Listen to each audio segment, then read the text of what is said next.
the U.S. election coming up, they have a similar crisis going on as in Canada, and I think it's the biggest issue in Canada. Whilst theirs might be about illegal immigration, I think ours is very soft legal immigration. What is your sense of that for this country? Do you think that it's as big of an issue as myself or others may think? Do you think it's overblown? Do you think it's the biggest issue of our time? What is your thought? There are many gigantic issues in this country, and personally, when I was in the trades out in Vancouver, I was working in the drywall industry, and things were booming up until right before 2010. Like even after the economic downturn in 2008, all the bailouts and stuff like that, I was top of my trade, and I was working, and we were doing high rises in Vancouver, and then everything had to be ready for the Winter Olympics in 2010. You remember those? Yes, of course, the native mascots at all, and the toonies under the ice, or the loonies. Quachi, yeah, Quachi. That was my favorite. So Quachi, you're canceled. Sorry, bud. You have to go back to the mountains and snowboard in shame. But everything was booming for the Olympics, but everything had to be cleared for security by Halloween 2009, and then for like the security purposes, and then everything was really quiet.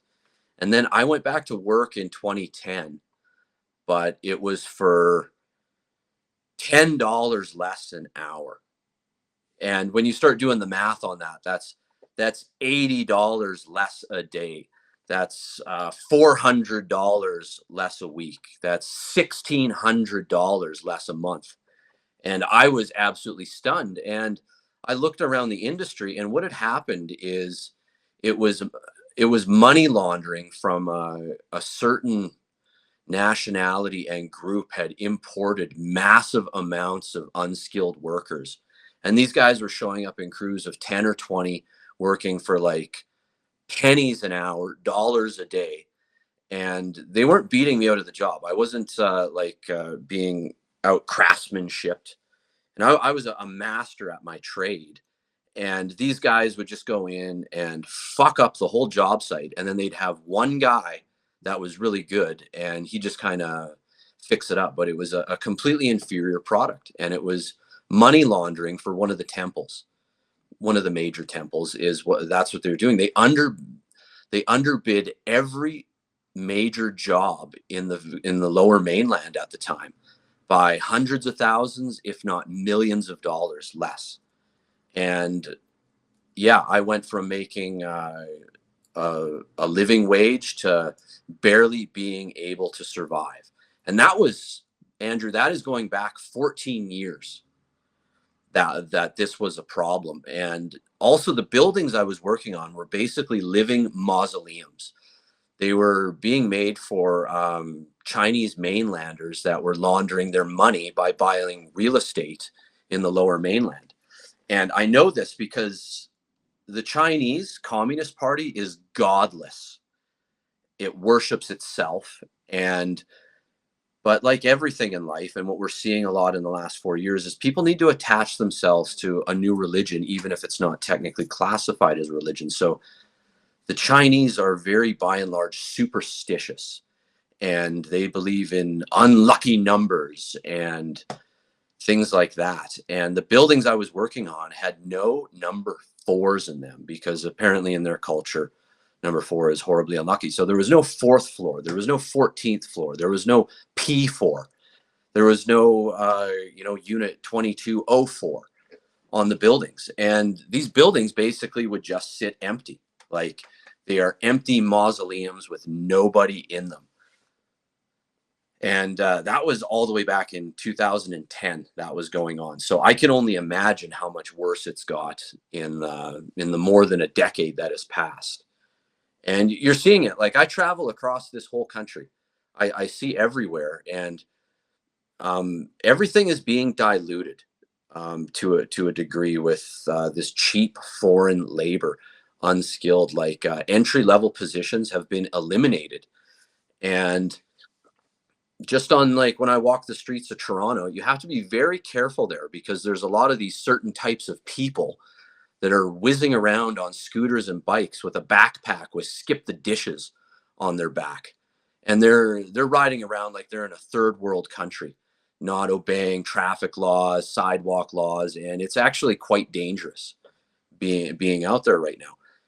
And it's all for the servitude of the ruling class. That's what's going on. They want basically a second class citizenry in this country to do their bidding and be at their beck and call. And that's exactly what we're seeing right now with these people being brought over. You know, this is Canada. This is a country of immigrants. But you speak the language, you honor the laws, and you are a skilled worker. You contribute something. These people do nothing but take, and people are getting very upset with it because it's visually jarring seeing an underclass of people coming out of the shadows now. Like they're living 20 to a house sometimes, probably even more. I've heard horror stories out in Brampton of a guy that had 170 people in a bunk bed situation. And this is slave labor. This is modern slavery. And so these people are not doing themselves any favors by coming over here and being exploited. And it's not good. You don't deserve to be a second class citizen, but you also have to earn your way into Canada, and that's by being a contributing tax-paying member of this country.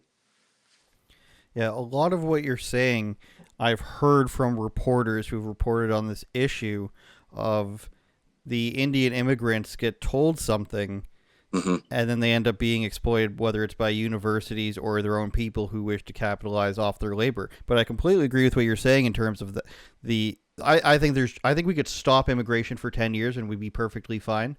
And I reject the whole idea of we have to continuously bring in more immigration for population growth. And before I get to my next question, I want to bring up tetraphobia is the practice of avoiding instances of the digit 4. Most common in East Asian nations and associated with death. And the photo is of an elevator keypad or a phone, elevator panel without the number 4. Turn it up, Jordan.